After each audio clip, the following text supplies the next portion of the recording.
Welcome to Drift, Stories from the Sea. Each week we cast off into the unknown, drifting through history's most dramatic and mysterious tales, born of the ocean's depths. Here, in the hush between tides, legends come alive of lost ships, daring explorers, and the secrets the sea still keeps. So settle in, let the currents carry you, and surrender to the stories that rise and fall with the waves. You have entered the drifting hour. Your journey into the deep begins now. Episode 1, Ghost Ship, the Enigma of the Mary Celeste. It is December 1872. The location, 400 miles east of the Azores Islands, a Portuguese archipelago in the North Atlantic Ocean. A merchant ship, the Mary Celeste, rides the waves, her sails full, her cargo secure. But as dawn breaks, she is found adrift. Silent, empty. Her captain, his family, and crew vanished. This is the enduring mystery of the Mary Celeste, a tale that encapsulates the ocean's vastness and danger, a ship drifting silent and empty, her people lost to the endless blue, and a mystery as deep and unfathomable as the sea itself. Before the Mary Celeste became a legend, she was known as the Amazon, a ship with a checkered history. Launched in 1861 from the misty shores of Nova Scotia in Canada, the Amazon was built from sturdy local timber, carvel-planked, and rigged as a brigantine, 99 feet long, 25 feet broad, and 198 tons. Yet from the start, misfortune seemed to dog her. Her first captain, Robert McClellan, fell ill and died on her maiden voyage. She collided with other vessels, ran aground in storms, and was abandoned after a wreck in Cow Bay, Cape Breton in 1867. In 1868, salvaged and refitted, she was sold to American owners and renamed Mary Celeste. Among the new owners was Captain Benjamin Spooner Briggs, a man of deep faith, respected by all who knew him. Briggs poured his savings into the ship, determined to make her seaworthy and profitable. Benjamin Briggs was born in Massachusetts in 1835 into a family with salt water in their veins. His father was a sea captain. Of 5 sons, nearly all went to sea, and 2 became captains themselves. Briggs was known for his integrity, caution, and skill. He had sailed many vessels, including the Sea Foam and Forest King, and was admired for his fairness and ability. As he prepared to take Mary Celeste to sea in November 1872, he sat in his cabin writing letters to mail before his departure. One of them was to his mother. He wrote, "My dear mother, we go on our way with fair winds and good spirits. The ship is sound, and I trust in Providence for our safe passage." Briggs's wife, Sarah, and their 2-year-old daughter, Sophia, joined him for the voyage to Genoa. Sarah's own letter home prior to departure spoke of her excitement and the comfort she found in her husband's steady presence. Benjamin is ever watchful, and Sophia delights in the sound of the waves. We are well provisioned, and I have faith in our journey. The Mary Celeste set sail from New York Harbour on November 7th, 1872, bound for Genoa, Italy. On board, Captain Briggs, his wife Sarah, their daughter Sophia, and a crew of 7 experienced seamen, hand-picked for their reliability. The cargo, 1,701 barrels of industrial alcohol, volatile, valuable, and destined for Italian factories. The ship was provisioned with 6 months' worth of food and water. Spirits were high as the Mary Celeste slipped away from the bustling docks, her sails catching the brisk November wind. The voyage began uneventfully. For days, the Mary Celeste pressed eastward, her sails billowing in the brisk November winds. But the Atlantic in winter is no gentle friend. The ship soon faced rough weather, towering waves, icy spray, and relentless gales. Despite the storms, the Mary Celeste held her course. The crew's daily routine was recorded in the ship's log, each entry a testament to the discipline of life at sea. At 5 p.m., sighted the island of St. Mary's, Azores, bearing east by north. That was the last entry ever made in the Mary Celeste's logbook, recorded on November 25th, 1872. After that, silence. 10 days later, on December 5th, 1872, the British brig Dei Gratia, commanded by Captain David Morehouse, was making her own way across the Atlantic. In the distance, the lookout spotted a vessel behaving strangely, her sails set but luffing and untended, drifting aimlessly about 400 miles east of the Azores. "Captain, she's riding low, but there's no one at the helm. No answer to our hails." A boarding party was dispatched. What they found would haunt them for years. The Mary Celeste was deserted. No sign of struggle, no bodies. The lifeboat was missing. The ship's cargo and provisions were untouched. Personal belongings, clothes, pipes, even a sewing machine, remained in the cabins. Yet 3.5 feet of water sloshed in the hold, a concern, but not enough to sink her. One pump had been disassembled. The ship's log and navigation instruments were left behind. "We found the vessel in a seaworthy state save for some water in the hold. The cargo was largely intact. No evidence of violence or theft." That's the testimony of Oliver Devoe, first mate of the Dei Gratia. The Dei Gratia crew split up. Some sailed the Mary Celeste, others remained aboard their own ship. Together they made for Gibraltar, seeking answers and justice. In Gibraltar, British authorities convened a Vice Admiralty Court. Attorney General Frederick Solly Flood led the inquiry, determined to get to the bottom of the mystery.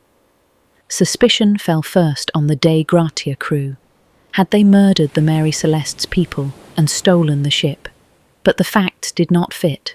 The cargo was undisturbed. The salvage claim was modest. No evidence of violence was found, as the Gibraltar court records noted. The vessel was in a seaworthy condition.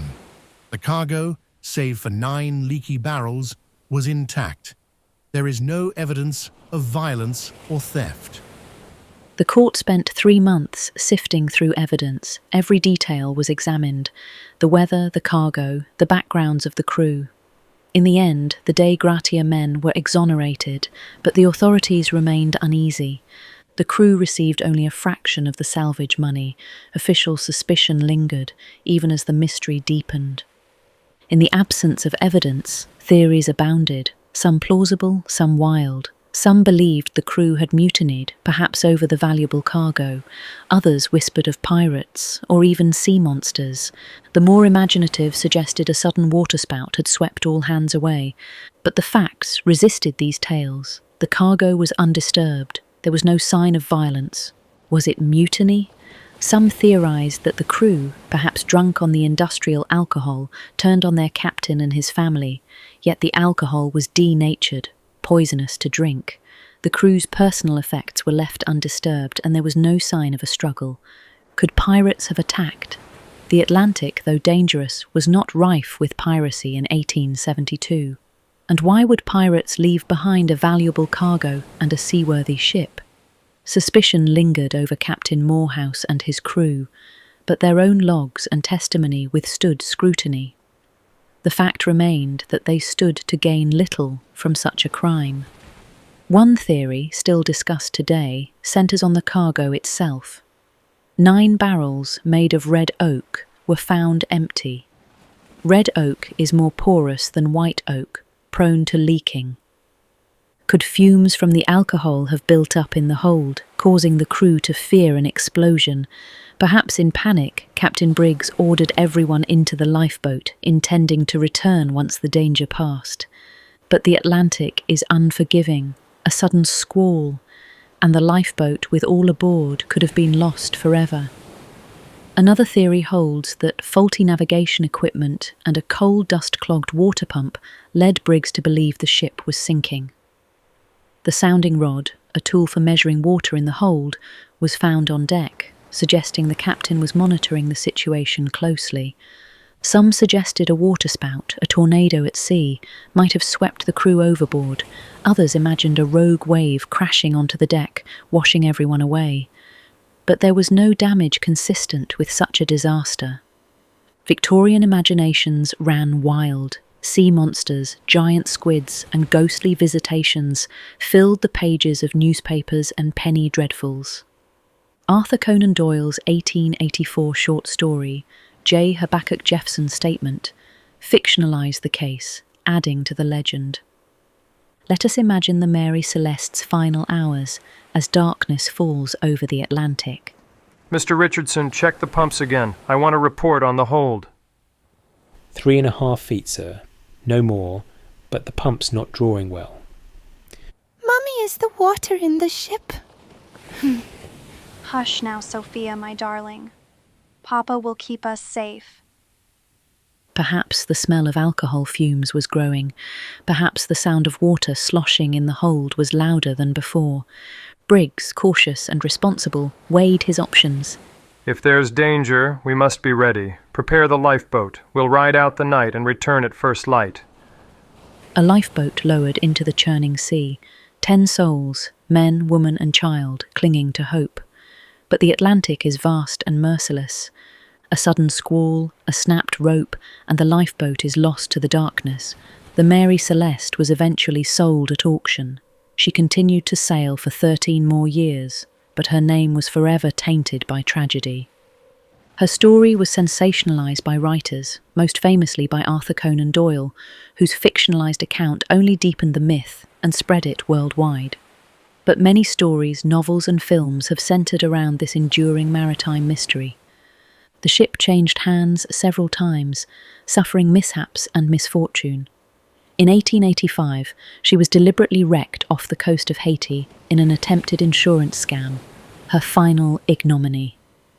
Yet, the true fate of Captain Briggs, his family and crew remains lost to the sea.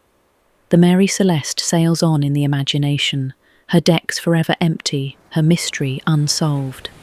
In recent years, advances in technology and renewed interest in historical mysteries have led to new investigations into the fate of the Mary Celeste.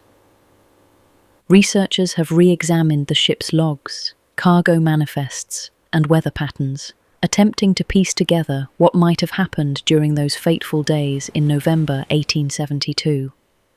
One modern theory suggests that a combination of factors led to the crew's disappearance. Maybe there was a partial flooding of the ship's hold, leading Captain Briggs to believe that the vessel was sinking. This explains why the lifeboat was missing. And even though the crew planned to return to the boat, strong winds or rough seas could have caused them to drift away. Other experts believe that volatile fumes from the alcohol barrels might have built up in the hold, creating a risk of explosion. Captain Briggs, known for his caution, might have ordered a temporary evacuation to ventilate the ship. Tragically, the crew may have been unable to return before drifting too far away. Whatever the case may be, let us pause to remember the people lost aboard the Mary Celeste. I trust in Benjamin. He is a good man, and he will bring us home. My dear mother, I hope this letter finds you well. We are underway, and I look forward to seeing you again when our journey is done. The captain was a fair man. I never doubted his judgment. Whatever happened out there, he did what he thought was right. The Mary Celeste has become a blank canvas for the imagination, a story retold in countless books, articles, and even fiction. Her name is synonymous with maritime mystery, a symbol of the sea's unpredictable and often unforgiving nature. To this day, the fate of her crew remains one of the greatest unsolved mysteries in nautical history. Tonight, as you drift towards sleep, imagine the Mary Celeste, her sails whispering in the night wind, her timbers creaking, her story echoing across the ages. She is a ghost ship, forever adrift in the imagination of all who hear her name.